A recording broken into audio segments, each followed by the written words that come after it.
Okay, we're recording. Today I've got a special item because of its history, and you'll soon see why. I got this Roland TR-707 off of eBay. May 10th, 2021 is when I bought it, and I will put in a link to the original eBay listing in the description of the video. But here's a letter from the guy who sold it to me, Rick Raymond. When I purchased the TR-707, the listing said that it used to belong to well, let me just read the letter. I asked him if he could include a letter with the purchase, and he said he would do that gladly. You might be able to see the letterhead. It says Casey and the Sunshine Band. 11th of May 2021 is when he wrote this. And it says, Dear Michael, enclosed is a Roland TR-707 rhythm composer. This particular unit, serial number 521100, belonged to Jeffrey Reeves, guitarist for Casey and the Sunshine Band from February 2003 until his passing in March of 2021. I was his tour manager and responsible for settling his affairs. I personally removed this unit from his home after his passing, and I have been selling certain items at the family's request. This is one of those items. Mr. Reeves used this unit for a variety of his own personal compositions, demos, and recordings over the years. Best wishes on restoring the unit.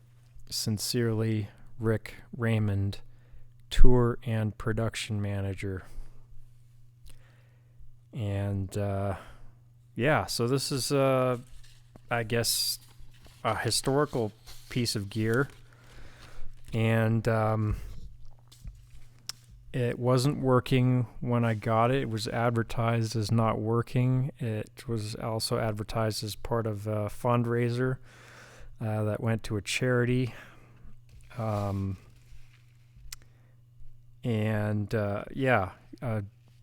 charity, I guess, Jeffrey Reeves, some charity he wanted to. Anyway, so it wasn't working, and I've had it for a while, and I finally opened it up a few days ago, maybe a week ago, and was able to identify a faulty resistor, as well as it came hardwired. It had a power. Its power supply was actually hardwired, and it wasn't an original Roland power supply. So I ended up deleting that. I took that out and installed a regular DC in jack, and found a power supply that I was able to. It's not a Roland power supply, but I replaced the jack, and I basically wired it back to where it was originally, and replaced what did I say? Was it there was a bad component that I replaced anyway, and that fixed it. So I would like to go through. I have the manual here, and I also have a cartridge. This I bought separately, this memory cartridge, but so this didn't come with this, but and I just want to demonstrate. Let me make sure the camera's still on, recording. Yep, okay. All right. So right now I've got powered on, and I put fresh batteries in the back. The batteries are simply for the memory.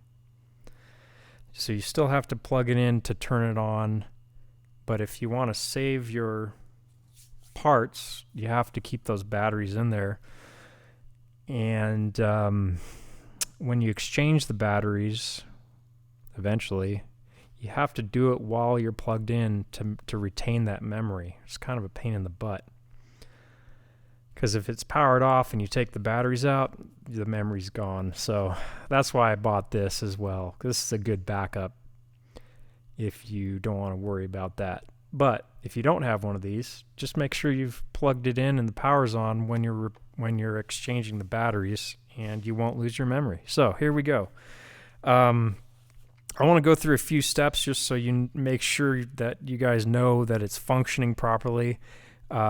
Right now I want to make sure I'm not overloading the recorder so the volumes aren't too loud. Okay. Each pad is a instrument. I've got a kick drum. I've got another kick, so 2 different kicks. And the volume for it's called a bass drum, BD for bass drum. That's the volume slider. Sorry, it's probably clipping. I've got this turned up. Let me turn that down so it doesn't clip. That was my I was just recording it too hot into my recorder. So now I've got the fader working and not clipping. So you can hear the difference between the 2 kicks. And here's this one of the snares. And I'm raising the volume slider. Here's the second snare.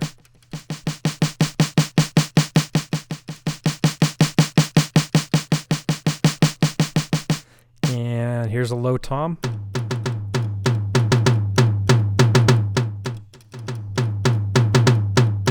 Here's a mid tom.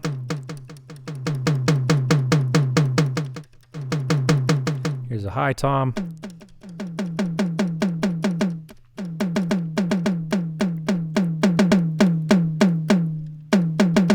Here is a rim shot.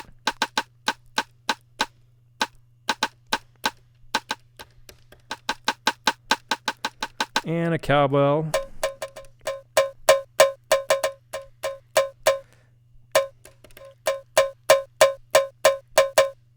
Here's a hand clap.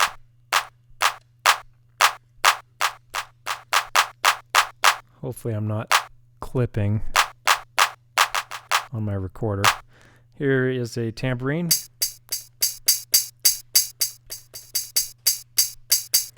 Here's a closed hi-hat. There's 2 buttons for closed hi-hat, in case you want to play fast. Here's an open hi-hat. Crash.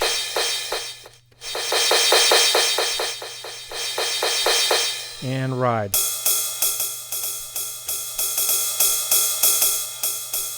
So you can see all the faders are working. All the individual faders per instrument are working.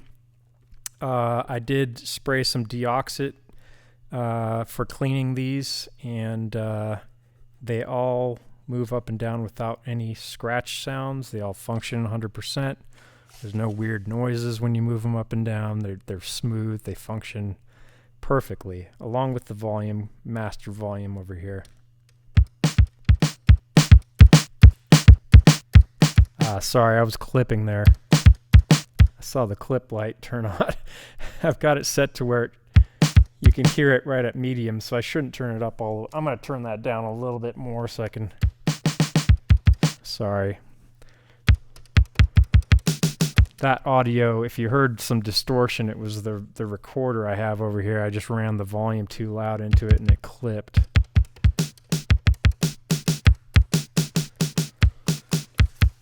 Okay. So those are the instruments. I'd like to go through some of the functions just so you know that it works. When you first turn it on, you hit start. It's not going to play anything. If you've had the batteries taken out, it's just going to be blank. So in order to get to the demonstration, you can play a sample program. I'm just going to read the manual. A sample program is stored in the composer on tracks 1, 2, and 3. You can hear this simply by pushing the start key. At the end of the track, the composer will stop, blah, blah, blah. You can vary the tempo here, and it says restoring the demo. If you've erased the demo program but want to restore it, take the following operation. Press the track mode switch and track number button, and while holding them down, switch the composer on. So I'm going to turn it off and do what they say. And now, did I do that right? Track number 1.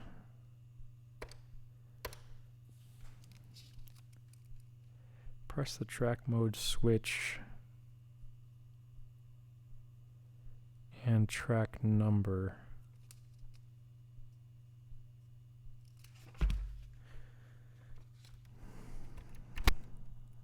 Track mode, track number. Okay. There we go. Now we hit start and it'll play through the demos.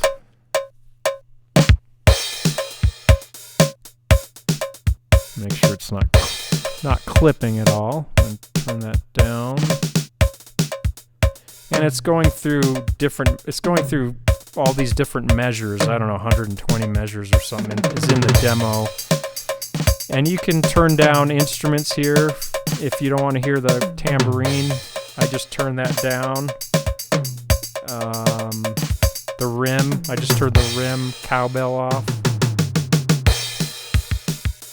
So it's just going through some of the beats that it has in its demo right now.